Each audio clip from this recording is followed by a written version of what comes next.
Undergoing खनिज संसाधन अंदर रुको एक मिनट पहले मैं निवेदन मार्जिन कर जाएगा। जो आपके खनिज संसाधन चल रहे हैं इन खनिज संसाधनों में कुछ औद्योगिक क्षेत्र हैं। देखो कोई भी अर्थव्यवस्था जो है वो बहुत तेजी से विकास करेगी जब उसके पास में भरपूर संसाधन होंगे और एक अच्छी तकनीक होगी। ठीक है, कोई भी वस्तु तैयार करोगे आप ये नहीं चाहोगे कि लागत ज्यादा है, आप चाहोगे कम से कम लागत में अच्छी वस्तु तैयार हो, अगर हमसे बेचो तो आप एक अच्छा प्रॉफिट जो कमा सको। तो भारत के जो औद्योगिक क्षेत्र हैं वो ऐसे क्षेत्रों में स्थापित किए गए हैं जहां पे खनिज संसाधनों की भरमार है।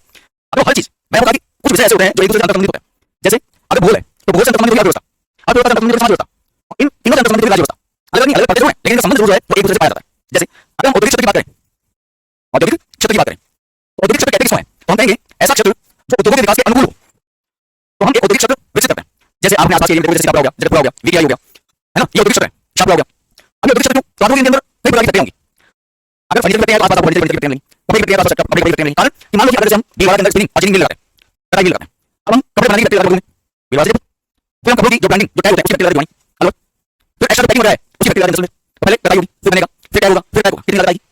और जलाई मतलब जितनी लागत आएगी उससे कहीं ज्यादा लागत मिल जाएगी, फिर हम उसको प्रॉफिट लगाएंगे, हमें किसी को नहीं देगा, कोई नहीं देगा, अभी बहुत नहीं पड़ा दूर लागत उसको देंगे। तो इस समय था जब भारत में साइकिल शो करते थे कपड़ा खतर जो बनाते थे फिर मशीन आ गई तो कपड़ा का कपड़ा तैयार करते थे, सोचो कपड़ा तैयार करते थे, महंगा था, मैंने ज्यादा लगती थी, अब क्यों ज्यादा मिलता है तो बाद में फिनिशिंग में चाहिए। तो अधिक समय अगर लगा उसको में चाहिए ज्यादा कीमत होगी, ज्यादा होगी फैक्ट्री में बनना है उसकी कीमत चाहिए कम, फिर बात करें सूती कपड़ा महंगा होगा सस्ता होगा, क्वालिटी बढ़ जाएगा। तो कहने का मतलब ये है साधारण सा बात ये है कि अगर औद्योगिक क्षेत्र आपको विकसित करने हैं तो जिस प्रकार के खनिज आपको जिस क्षेत्र में मिल रहे हैं उसी क्षेत्र में अगर उसी से संबंधित उद्योग आप करोगे तो आपकी लागत आएगी, आपकी क्षमता बढ़ेगी, आपका उत्पादन बढ़ेगा और उससे आपका लाभ भी बढ़ेगा। तो भारत में हमने ऐसे कुछ औद्योगिक क्षेत्र विकसित कर रखे हैं, तो अब तक हमने पढ़ा है उसको हम औद्योगिक क्षेत्र के साथ देखें तो हमारे पास में औद्योगिक क्षेत्र है जिसको कहा जाता है मुंबई पुणे औद्योगिक क्षेत्र, मुंबई पुणे औद्योगिक क्षेत्र, मुंबई पुणे औद्योगिक क्षेत्र। अगर आपने लोग ऐसे पढ़ा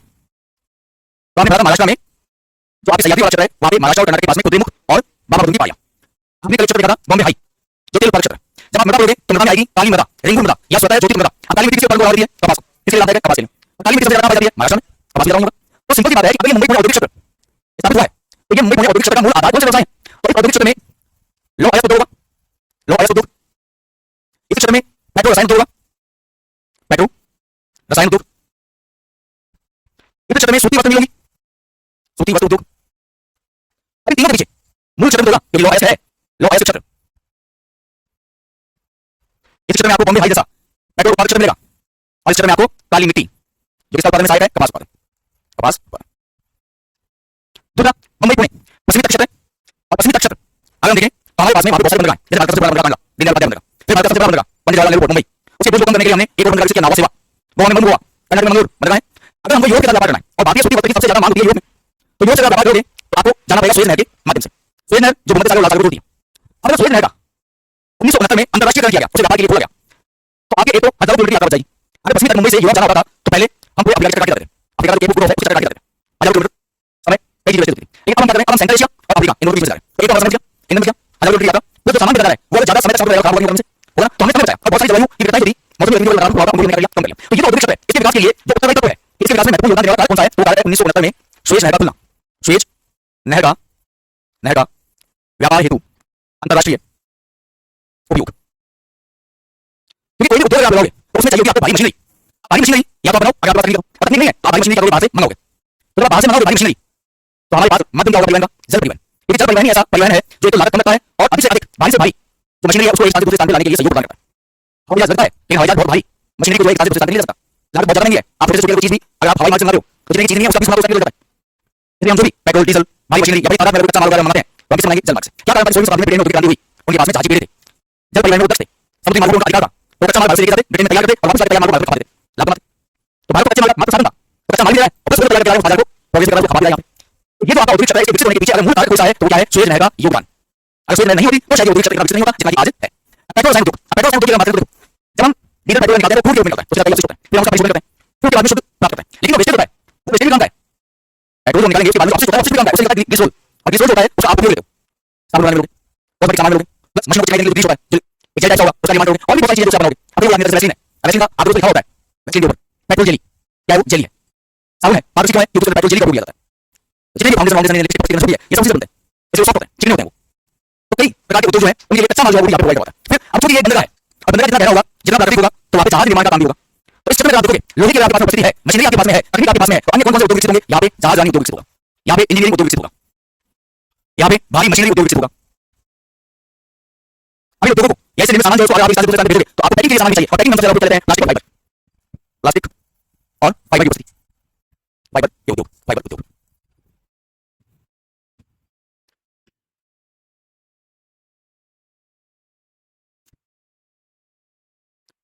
यहाँ पे बात करोगे तो आप दूसरे चैप्टर में चलो। दूसरे चैप्टर में आपने प्राकृतिक भारत की अवशिष्ट गौण पहाड़ियां पढ़ी थी और गौण पहाड़ियों में आपने पहाड़ी क्षेत्र पढ़ा था सह्याद्री, पश्चिमी घाट। और सह्याद्री में हमें पता है कि उस क्षेत्र से अधिकांश प्राकृतिक नदियां जो होता है नर्मदा, कावेरी, कृष्णा, पेरियार, ये नदियां निकलती हैं। अब चूंकि पहाड़ी क्षेत्र है, नदियां पुरानी है, जल की मात्रा कम है, इसलिए हम कहते हैं कि नदियां बूढ़ी नदियां हैं, पानी है कम है,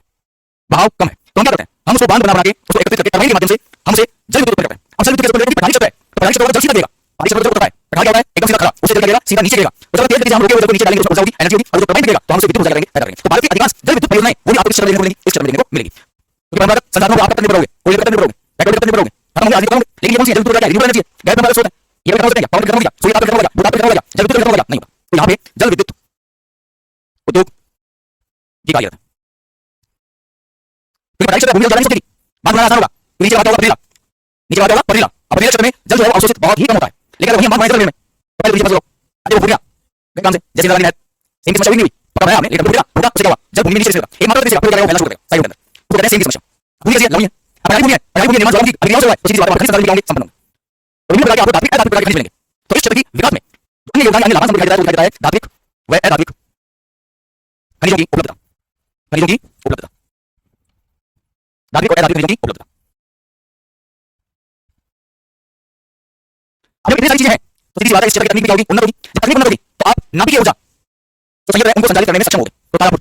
नाभिकीय संयंत्र है, भारत का पहला है, कहां स्थापित है, महाराष्ट्र में। क्योंकि आपके पास में धात्विक अधात्विक प्रकार के खनिज हैं तो कुछ ऐसे खनिज होंगे जो कि नाभिकीय क्रियाओं को संचालित करने में योगदान देंगे, कुछ मंत्र के काम में आएंगे, कुछ उत्प्रेरक के रूप में उत्तेजक के रूप में काम आएंगे। तो हमारे पास में इस क्षेत्र में और क्या क्या उपलब्धि है, नाभिकीय ऊर्जा केंद्रों की प्रधानता, नाभिकीय ऊर्जा केंद्रों की प्रधानता, केंद्रों की प्रधानता। उद्योग क्षेत्र में ऊर्जा की डिमांड बढ़ेगी तो हमें ऊर्जा के नए स्रोत जो है वो स्थापित करने ही पड़ेंगे, तो हम नए इनोवेशन जो है वो मिलेंगे, यूरेनियम, थोरियम, वाणिज्यिक खनिज है उनका उपयोग लेंगे, रासायनिक संलयन कराएंगे, रासायनिक प्रक्रिया कराएंगे, विघटन होगा, विघटन होगा वो होगा, ये सब चीज एक औद्योगिक क्षेत्र है। ये दूसरा औद्योगिक क्षेत्र है जिसे हम कहते हैं हुगली औद्योगिक क्षेत्र, हुगली हुगली औद्योगिक क्षेत्र। अब हुगली नदी है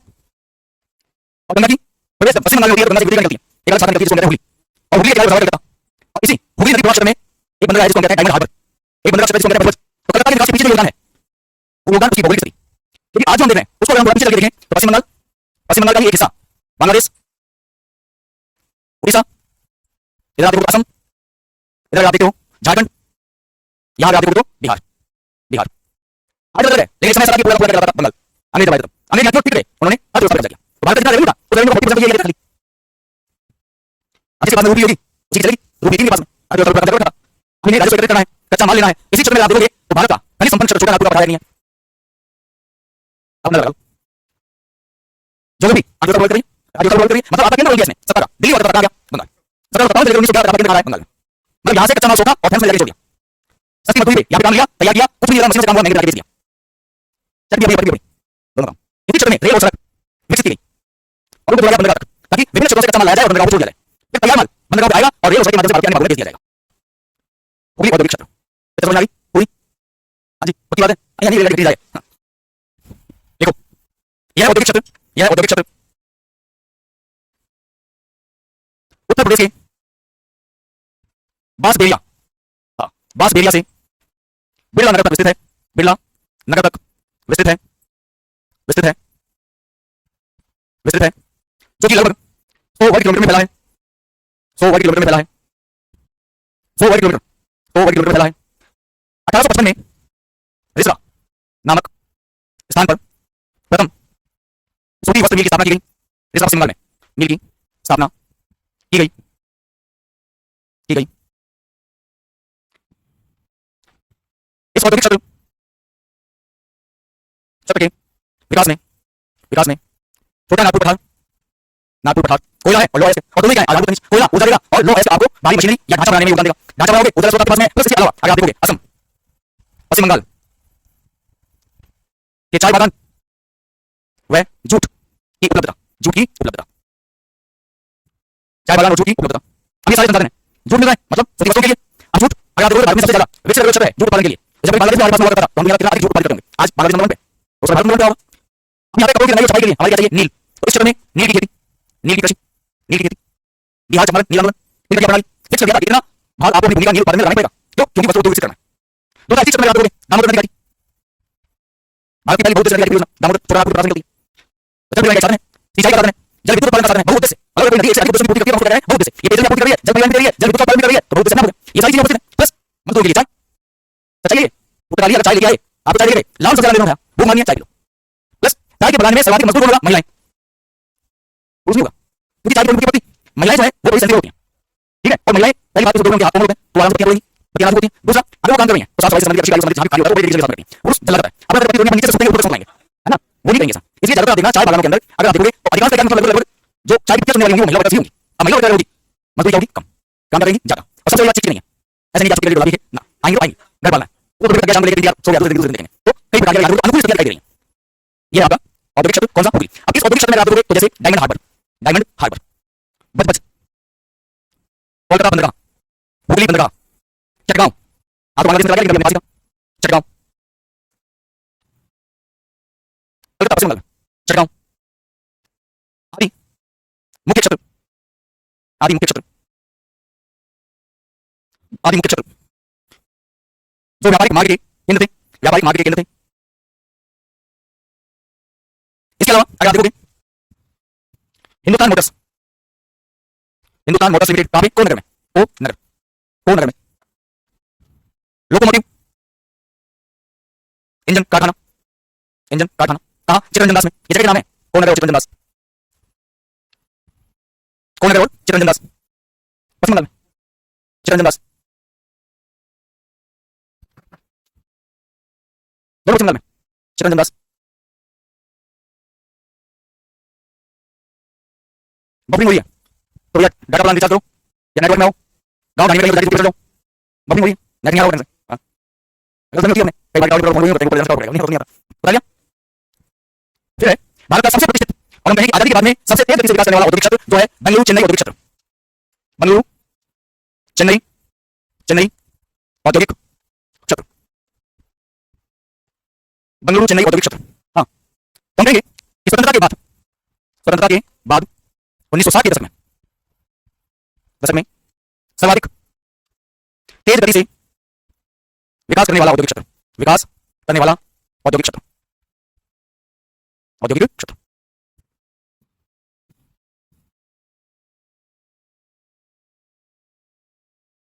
इस क्षेत्र की हम बात करें तो कभी ये क्षेत्र जो है, ये क्षेत्र बंगलुरु का है कर्नाटक में, बंगलुरु, मदुरई और सलीम का पढ़ा आपने कहां पे, तमिलनाडु में, तक विस्तृत था। लेकिन वर्तमान में तमिलनाडु के विल्लुपुरम जिले को छोड़कर यह संपूर्ण क्षेत्र में स्थित है। कहने का मतलब कि इसका प्रभाव जो है कर्नाटक तमिलनाडु में स्पष्ट रूप से दिखाई देता है, केरल में आंशिक रूप से दिखाई देता है। पहले कभी ये तीन क्षेत्रों तक ही विकसित आज सिर्फ खाली एक ऐसा क्षेत्र है जिससे वंचित है जहां इसका प्रभाव नहीं है तमिलनाडु का, बाकी कर्नाटक और तमिलनाडु के सभी जिलों में इसका प्रभाव देखने को मिलता है और केरल में भी आंशिक प्रभाव देखने को मिलता है। क्योंकि कर्नाटक, केरल और तमिलनाडु की ज्योग्राफिकल कंडीशन हम देखें, आप देखोगे ये केरल तमिलनाडु और ये वाला भाग कर्नाटक तमिलनाडु, इसका प्रभाव है वो कुछ इस प्रकार से ऐसे। भारत का मानसून प्रवेश करता है, ये भी तटीय क्षेत्र है और ये भी तटीय क्षेत्र है। कच्चा माल जल माध्यम से यहां लाया जा सकता है और यहां लाया जा सकता है, तैयार माल यहां से यहां सड़कों के माध्यम से या कैसे भी जैसे चाहो, इसकी कनेक्टिविटी बहुत आसान है। सामान्य जल का एक स्थान से दूसरे स्थान पे जाना, प्लस इसके पास में आंतरिक जो जल प्रवाह है, छोटी छोटी नदियां वगैरह जो है वो भी उपस्थित है, वो भी परिवहन के लिए यहां पे सुचारू रूप से कार्य करती हैं। दूसरा कर्नाटक में हम देखें आईटी है, सिलिकॉन वैली, बेंगलुरु। भारत में सबसे ज्यादा खान तमिलनाडु में, राजस्थान में, तकनीक आपके पास में, बस आपके पास होटल है, ये किसी का सुन करेगा। यहां से जाओ आपके पास अफ्रीका, मध्य एशिया, यूरोप उपस्थित है। यहां से जाओ दक्षिण पूर्वी एशिया, अमेरिका, ऑस्ट्रेलिया, ये क्षेत्र उपस्थित है। कहने का मतलब कि आपके पास में कनेक्टिविटी जो है वो दोनों दिशाओं में है और वो कैसी है, खुली सामान्य, तो आसानी से जल परिवहन कार्य कर सकते हो, संचालित कर सकते हो। ठीक ना। इस औद्योगिक क्षेत्र में सूती वस्त्र, रसायन, उर्वरक, अभियांत्रिकी, इंजीनियरिंग आदि क्षेत्रों का विकास तेज गति से हुआ, उसके तहत जो है दो महत्वपूर्ण केंद्र हैं जिन्होंने योगदान दिया, जैसे सलीम में लौ अयस्क कारखाना, उर्वरक उद्योग, और चेन्नई में तेल परिशोधन शाला। तेल परिशोधन की पेट्रोलियम की बात आज पेट्रोल नशा करता है, पेट्रोल नशा होता है ना। अब आगे पैसे देंगे छोटे टापू घरों को देना, वैसे साइड पे छोटे टंकी देंगे, अलग होते हैं। फिर मुझे पता भाई 2 दिन पहले मेरे को पता चला कि यहाँ पे चीजें आ रही हैं, पेट्रोलियम है, डाइल्यूटर व्हाइटनर होता है ना अपना, हां व्हाइटनर का थोड़ा आता है जिसको मेटालिक काम आता है, मेटालिक मोबाइल होता है उसको क्या करते हैं थैली में डाला ऊपर से लिक्विड डाला फिर उसको ऐसे मसल के यहाँ थैली को पहले कान के अंदर पैक कर लेंगे, अब इंडिया घूमेंगे बटन के अंदर थोड़े छोड़ो अच्छी चीज खोलो जो उसको की बोलते हैं ठीक है वैसे उसको स्टेप बाय स्टेप बहुत अच्छी स्कूल है अलग लेवल है तो पहले मेरे को हां हां हां वहां पे बताऊंगे हां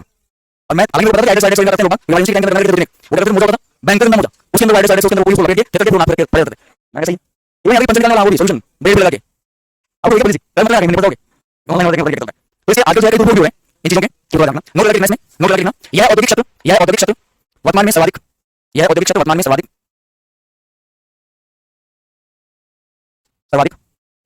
सॉफ्टवेयर इंजीनियरिंग क्षेत्र में प्रगति कर रहा है, सॉफ्टवेयर इंजीनियरिंग क्षेत्र में प्रगति कर रहा है,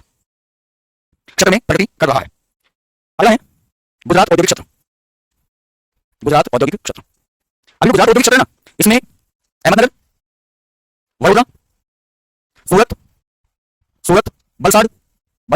वह जामनगर क्षेत्र तक विस्तृत है, वह जामनगर क्षेत्र तक विस्तृत है, क्षेत्र तक विस्तृत है।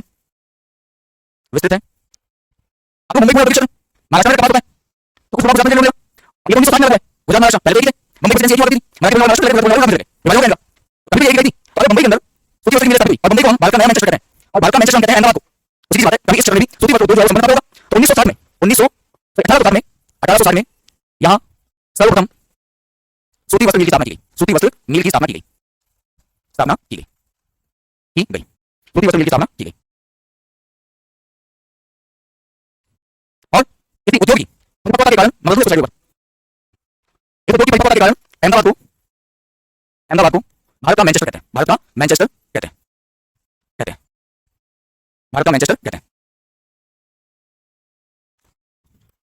दूसरा इस औद्योगिक क्षेत्र के विकास के लिए सबसे महत्वपूर्ण क्या है, इस औद्योगिक क्षेत्र में जो तट है वो राज्यों के आधार पर सबसे बड़ा तट है, जैसे सीमा लगती है उस सीमा में जो 9 राज्य हैं उन 9 राज्यों में सबसे बड़ा तट कौन से राज्य के पास है, गुजरात के पास 1265 किलोमीटर लंबा है। तो एक तो कांडला बंदरगाह तथा लंबे तट रेखा की उपस्थिति और भारत का और विश्व के प्राचीनतम बंदरगाहों में से कौन सा कांडला बंदरगाह, मानव सभ्यता के साथ ही व्यापारिक कार्य यहाँ पर संचालित किए जाते हैं, सिंधु घाटी सभ्यता में इसके प्रमाण मिलते हैं कांडला बंदरगाह के, कितना पुराना रहा होगा ये बंदरगाह और कितनी व्यापारिक क्रियाएं संपन्न की होंगी। फिर इस क्षेत्र में कुछ पेट्रो रसायन औद्योगिक इकाई है, औद्योगिक इकाई कौन सी, जैसे कोयली, जामनगर, अंकलेश्वर, कोयली, जामनगर, अंकलेश्वर और बड़ोदरा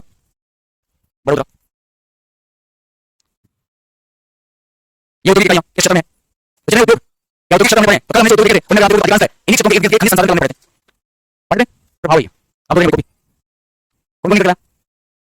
हाँ प्रभु आप क्यों बुलाओ, हाँ आप भी आ जाओ।